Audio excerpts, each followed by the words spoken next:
Hey, welcome to our service. We're so glad you have connected with us today. And if this is your first time, we certainly hope it's not your last. We're going today into our fourth part of our series, The Troublemaker. And before we get into that, I want to thank each and one of you that have been following our service since we started the English service. We just want to know that you're there, that this is making a difference in your life. Please let us know, connect with us, and we're so glad to see you every week. Connect and just let us know, and we'll be right here next week. But before we get into the message, I want to pass with the guys so we can sing and worship God.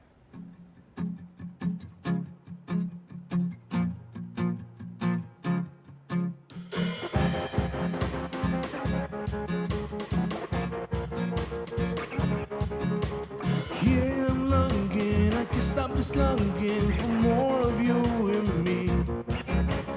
Lost in this moment, this beautiful moment, this prayer I sing to you. I'm crying out to you to change the way I think, steal away my pride and make me you. Saturate my life, fill every part of me with you. Drown me in your love, let me lose myself in you.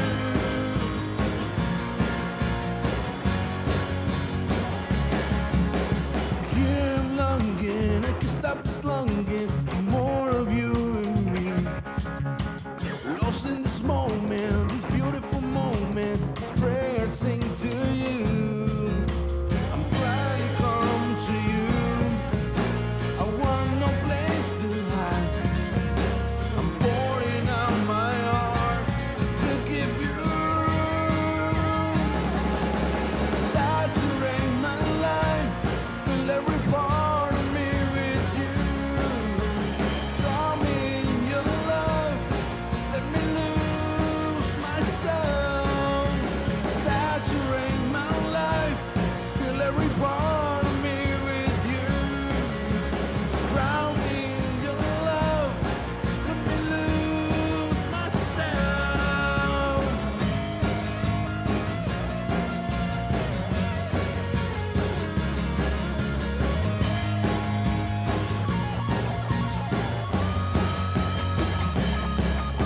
I'm crying out to you to change the way I think, to steal away my pride and make me new inside. Gladly come to you, I want no place to hide. I'm pouring out my heart to give you room inside. I'm crying out to you to change the way I think, to steal away my heart and make me new inside. I'm gladly come to you, I want no place to hide. I'm pouring out my heart to give you room. Saturate my life, fill every part of me with you. Drown me in your love, let me lose myself. Saturate my life, fill every part of me with you. Drown me in your love, let me lose myself in you. Let me lose myself in you. Let me lose myself in you.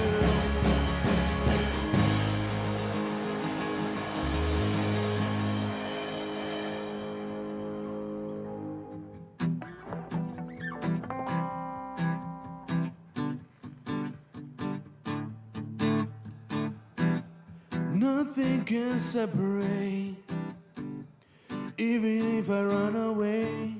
Your love never fails.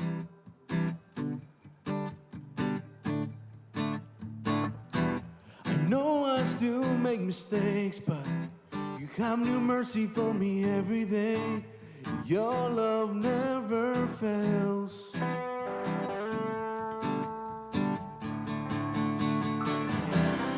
You stay the same through the ages.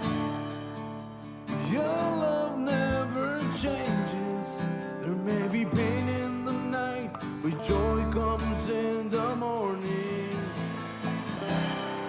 And when the oceans rage, I don't got to be afraid, because I know that you love me. Your love never fails.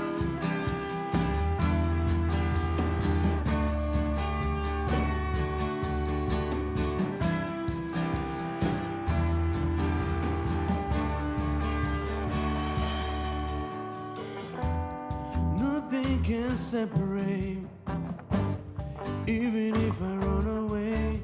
Your love never fails.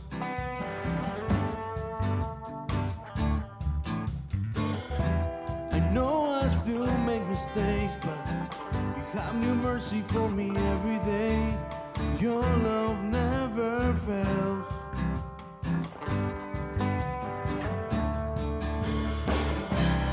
You stay the same through the ages. Your love never changes. There may be pain in the night, but joy comes in the morning. And when the oceans rage, I don't got to be afraid, because I know that you love me. Your love never fails. Your love never fails. Your love never fails. You stay the same through the ages. Your love never changes.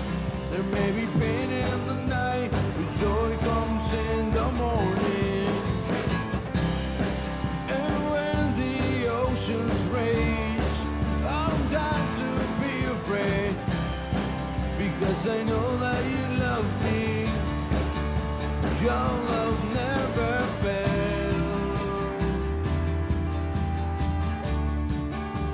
Your love never fails.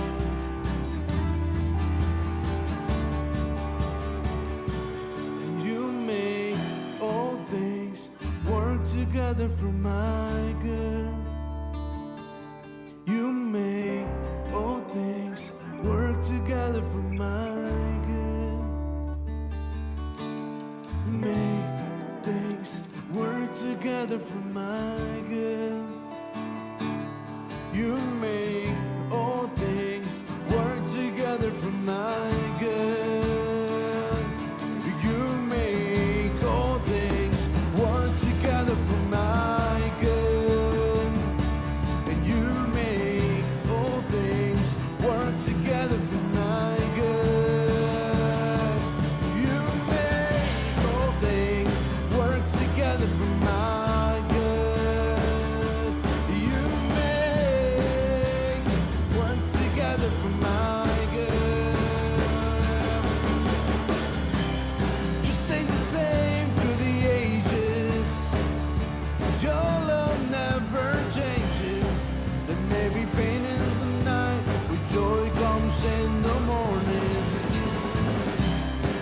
And when the oceans rage, I don't got to be afraid, because I know that you love me. Your love never fails. Your love never fails. Your love never fails. Your love never fails.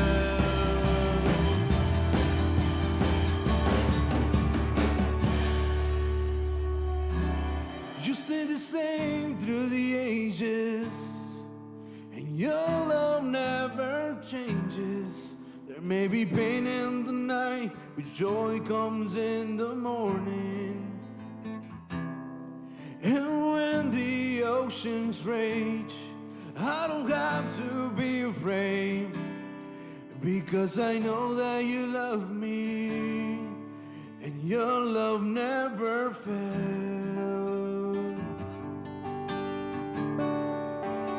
Your love never fails. Your love never fails. Your love never fails. Welcome to our service. We're so glad you're connected with us today. And if this is your first time, we certainly hope it's not your last time.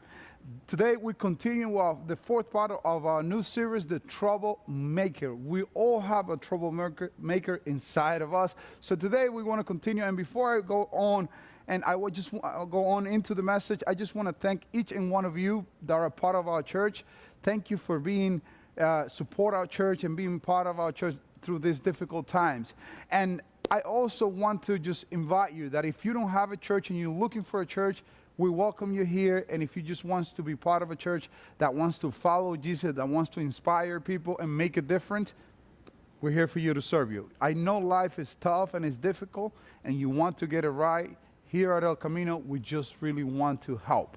So come and connect with us. Today, I want to start this fourth part of our series by sharing with you that, I don't know if it happens to you, but I'm a little ashamed to share this with you, but it almost most of the time that I go online, I go to Instagram, Facebook, whatever the platform I go to, it's hard not to feel bad and compare yourself when you see that other people, their picture looks so nice, their stuff looks so nice, their clothes look so new, their car looks better, the vacation they take compared to the one sometimes I take, I feel like, where did they find these places? How did they get there?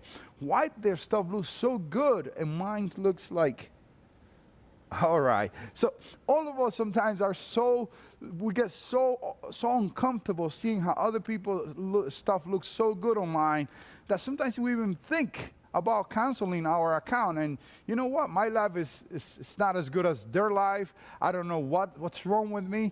But that happens when we start falling into the comparison trap.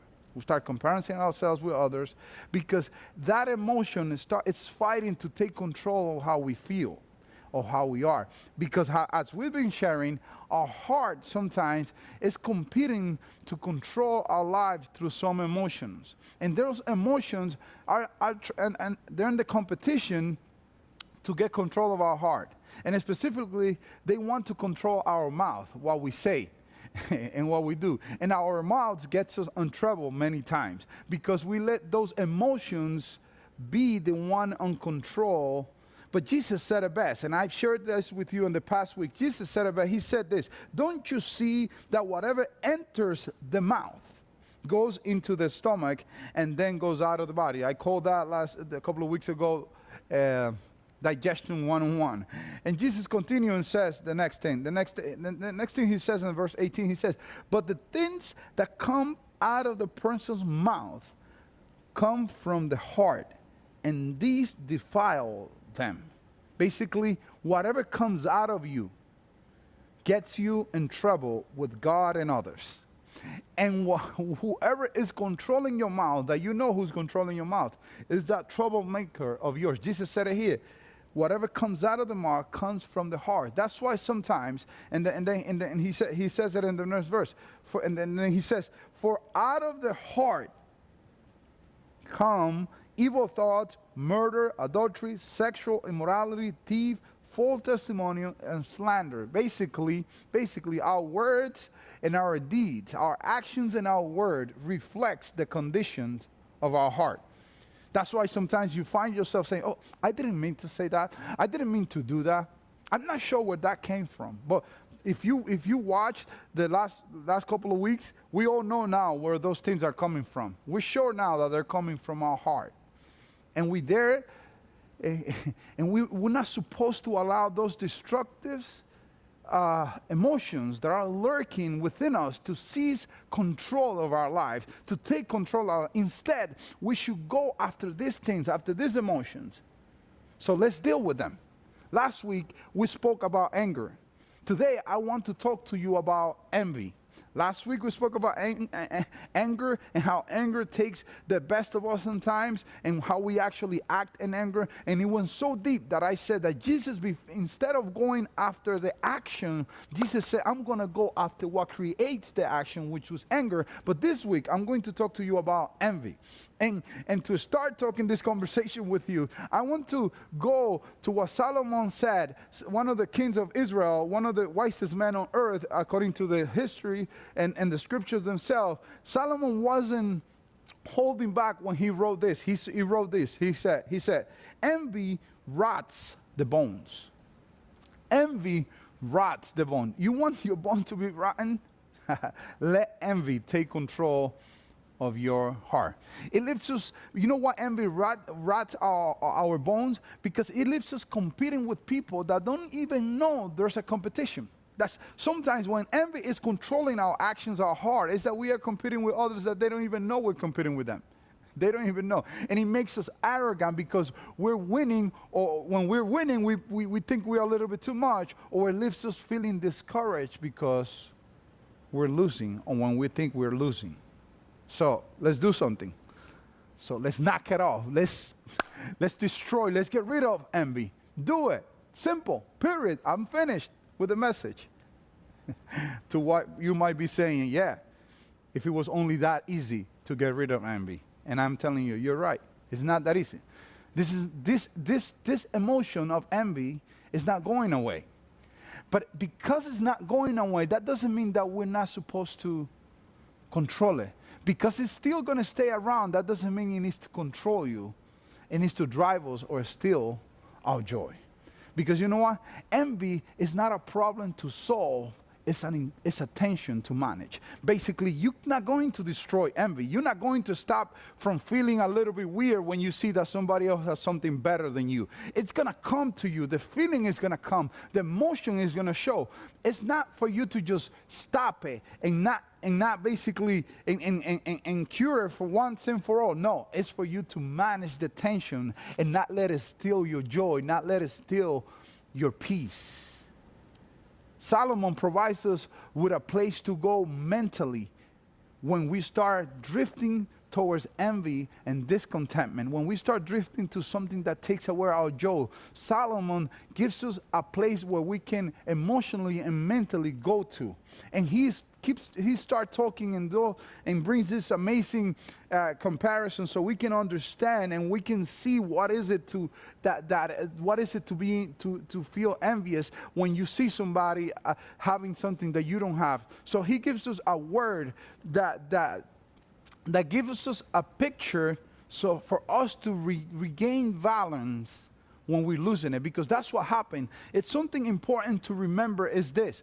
These emotions, guilt, anger, fear, lust, and envy, they throw us off balance. Every time you let the emotions control you, things get out of control. So Solomon said this amazing scripture for us to see what happens when we let envy take the best of us. And he said this. He said, I saw all toil and achievement spring from one person's envy of another one. I saw that all toil and achievement spring from one person's envy of another one. And he says, he said, I saw that all toil and all achievement springs from one person's envy of another one. But he just doesn't leave it there. He says something for us to understand that this right here is not what we should be aiming for, what we should be doing.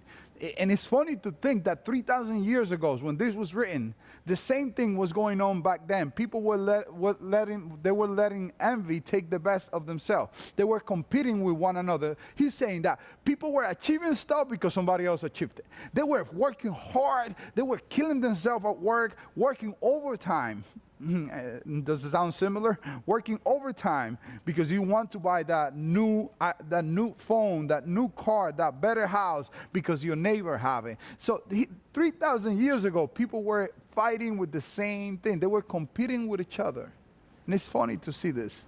They were determined where they were based. They were determined where they were based when somebody else was. This is too meaningless, he says. Then he gives us a powerful word to picture what this means. It's one that we should etch into our soul. We should put it inside of our heart. And he said, to live like this, to toil and to be envying, to let envy control ourselves, it's like chasing after the wind, he said. It's like when you're chasing the wind. It's funny and then he goes and says, it's endless. It's endless. It's like, it's an endless thing because tomorrow somebody else is going to have something better. The point that he was making is that it's endless to aim at envy because there's no finish line. There's no peace because there's always going to be an He is newer. Hers is nicer. Theirs is bigger, faster, or smarter. There's always going to be somebody that has a little bit more than you. So every time you let envy take the best of you, dissatisfaction, it's guaranteed. It's a distraction guarantee. Envy steals the joy from our accomplishment because someone else accomplished more. When you catch yourself looking and drifting into someone else's lane, say to yourself, envy, you don't have control over me. Because that is chasing the wind, as Solomon says. And you know what, envy? I don't chase the wind. I'm not going to let you control my emotions. I'm not going to let you control my actions. Every time you find yourself doing something, buying something because somebody else has it, check your heart. Because it might be the envy is somewhere around there lurking in the shadows, trying to control your actions. It's a waste of time. It's a waste of energy. And tell envy, I'm not going to waste my life chasing the wind. On the other hand, this isn't an invitation to passivity. Solomon is not telling you, okay, don't try to achieve nothing. Don't try to do anything because that's not what he's saying. He's saying that a lot of the people, at the end he saw that many people do things because of the envy, but he's not telling us to not do anything because Solomon in his lifetime reached more than anyone in his own lifetime. He was a guy of achievement. He was one of the richest men on earth. He had more things than anybody around his time. But he said something that is I want to share with you. He said this: fools fold their hands and ruins themselves. So here we see that he's not trying to tell us not to achieve anything. He's just trying to give. Being non-productive is not the answer. He brings an extremes together here to give us an example and this, and he goes and share with us. He said this: better one handful with tranquility than two handfuls with toil and chasing after the wind. So what he's trying to say, tranquility or peace, is simple satisfaction or contentment. Basically, the goal here is to have peace. But we assume sometimes that to have more is better. But chasing more sometimes leaves us wanting more and more and more. His point, what he's trying to make the point is, less is more when it leads into contentment. Less is more if I still can keep my peace. If I'm going to lose my peace by having more, I'd rather stay with little and still keep my peace. If you've been in trouble and if you have lost your peace over something, you know that sometimes more is not better. Sometimes less is more when it leads to contentment. The result is to gain peace. The result, the goal here is actually to be in peace. And one thing that happens to me, and this is something that I try every day, try to work on it, is that I find in my life that sometimes I'm going through so much situations that steal my joy, that steal my peace, that when I'm trying to enjoy the moment with my family, with my wife, with my kids, when I'm trying to kiss my little girls, right, usually on those moments of joy and peace, when something is not okay out there, when I need to get stuff, when something is worrying me, it usually comes to mind in the best moments of my life. So what I tell myself when I'm outside, I'm going to fix this problem now. I'm going to get this now because I'm not going to let this take away my joy when I'm enjoying it with my family. I don't want that thought to come and steal my joy when I'm in with my family. And this is what Solomon is saying. It's not about having more. It's really about having peace. If you need to do the trade peace over anything else.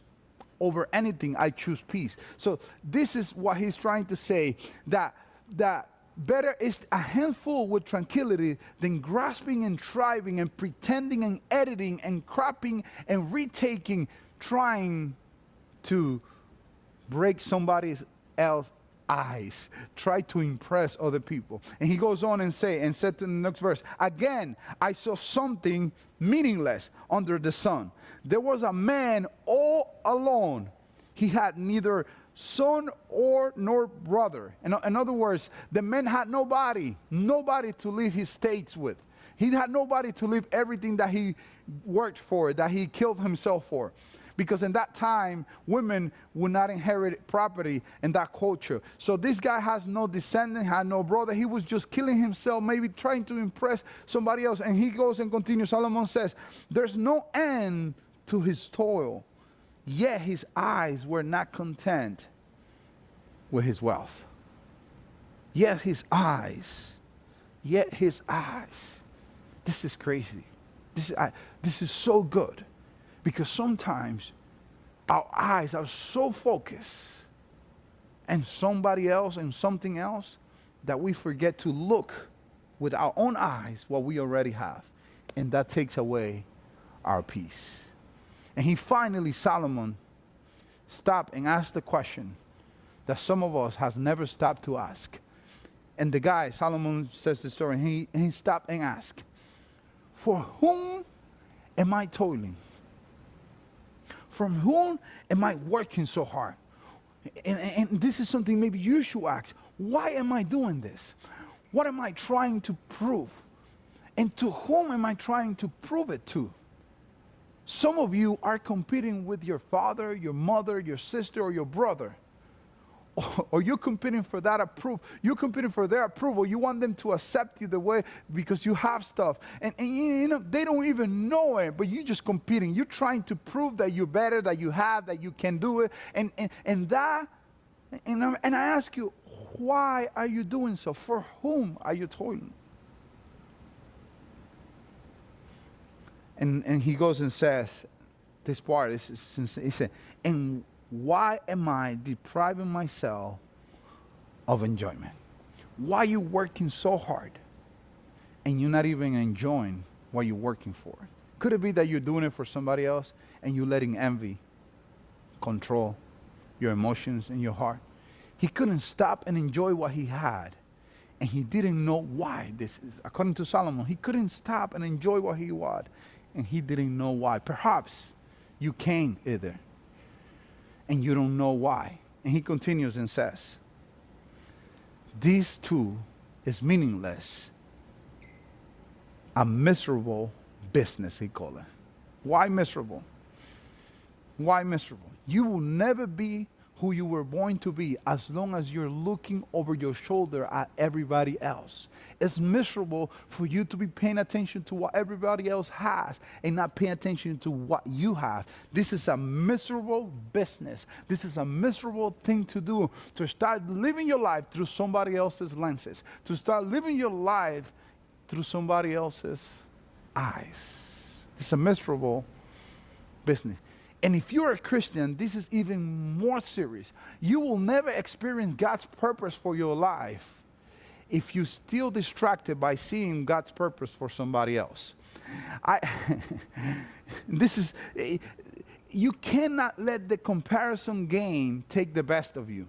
You know why? Because you got to tell envy that envy cannot control you. And this is the other part of the verse that I shared with you from Solomon in the beginning. This is the other part. He said, a heart at peace gives life to the body, but envy rots the bones.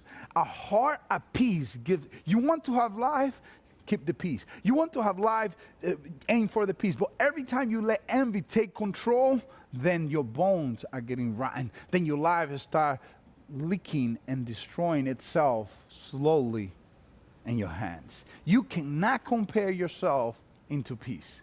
You cannot compare yourself or compete yourself your way into peace. You cannot have peace while comparing. You cannot have peace while competing. You cannot have peace while focusing somebody else's grass. And you know what? The grass is not greener on the other side. Pay attention to your table. Pay attention to your situation, because if you keep looking at somebody else's problem, your problem is going to become bigger. Pay attention to your house. Stay focused on what you have, because you cannot compare or compete your way into peace. You can't win chasing the wind. God has given you a race to run. Get in your lane, stay there, thrive there, do stuff there, win there, change somebody's world from where you are. Stop trying to be somebody. Look to others for inspiration, not for imitation. Look to other people for inspiration, not for imitation, not to try to be like them. Celebrate when you cannot participate. Celebrate their wins. Oh, somebody bought a new car? Glory to God. Somebody bought a new house? God bless them.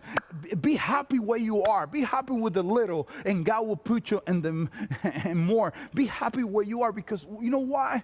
It's so sad to see some people that when somebody else is getting something good, they feel bad about the success of others. And you cannot be happy with what you have if you too focus on what somebody else has.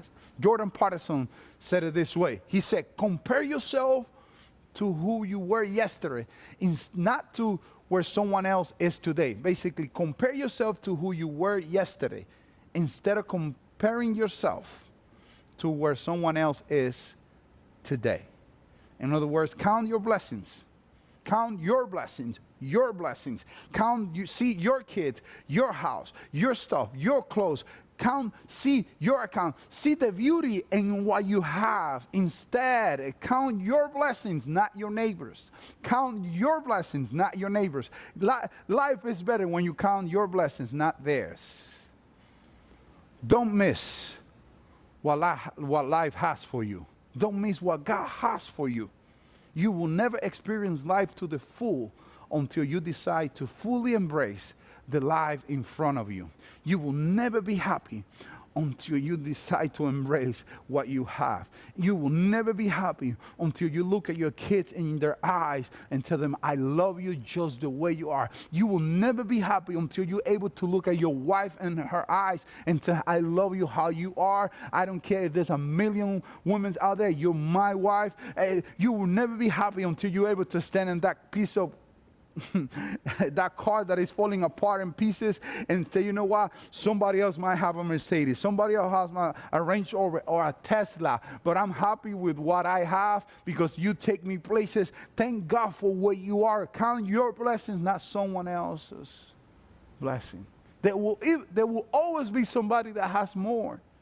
God never created you to live your life through somebody else's things. He created you to enjoy your life. Be happy where you are. You might not have all the food that you want. Be happy with a little piece of bread that you're eating right now. If you have peace, you have it all together. Aim for peace, and don't let envy control your life. I'm going to repeat that again. Aim for peace, and don't let envy control your heart.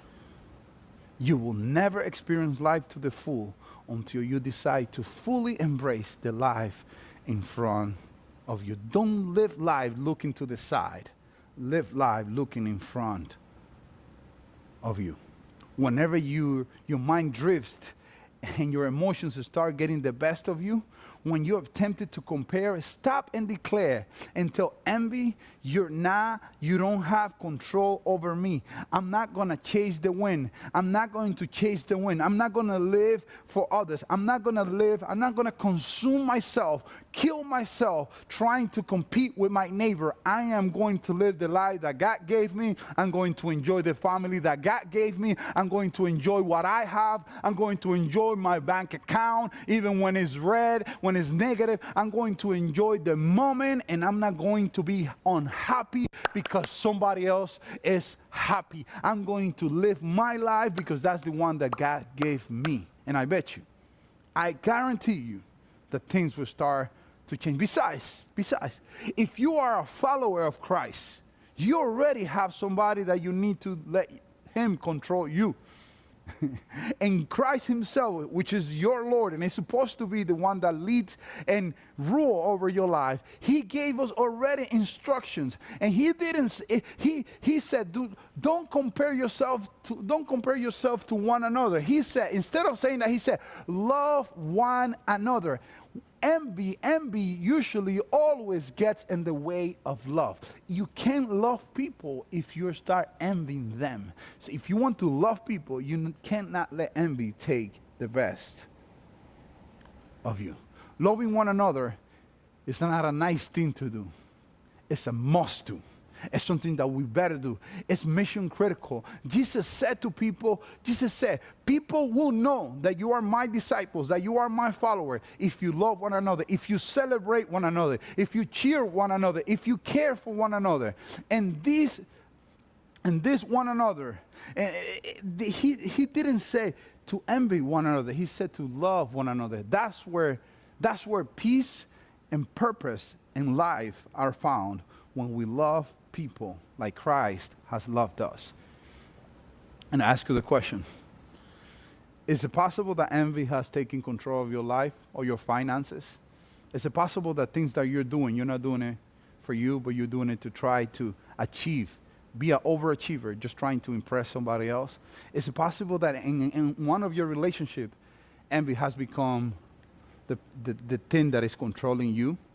Maybe in one of the environments where you are at work, you're doing and trying to achieve and do things and do more just because you want to show that you're better than somebody else, that you have it better, that you have more than somebody else. Is it possible that there's an environment where envy has become your boss and is controlling your life? I'm telling you today, like Solomon says, don't chase the wind. That's meaningless. If you do what's meaningless for too long, your life will become meaningless. If you do what's meaningless for too long, in the end, your life will lack of meaning. Don't chase the wind. Let's follow Jesus. Instead of chasing the wind, let's follow Jesus. Instead of chasing the wind, let's follow Jesus. Write that in the comment. Instead of chasing the wind, I'm going to follow Jesus. Instead of chasing the wind, I'm going to follow Jesus, because that's what it's all about. Unlike envy, envy will make your life horrible.